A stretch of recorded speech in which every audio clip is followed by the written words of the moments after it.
Okay, Hawks Outdoors, I've talked about them before, but this is like a whole new world for me.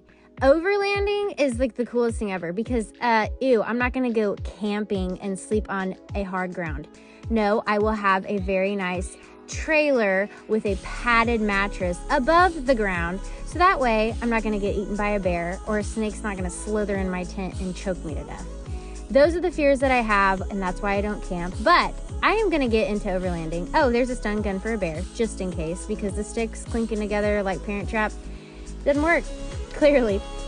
And Rustic Mountain overlanding trailers is pretty cool too. They are made in Alabama, and they just have like a cool setup. See, that's where I would totally sleep because, no, I'm not sleeping on the ground.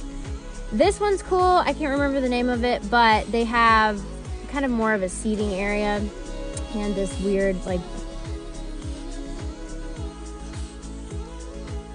go check them out. They have like all the things you could ever imagine to outfit your overland, not an Outlander, an overland trailer.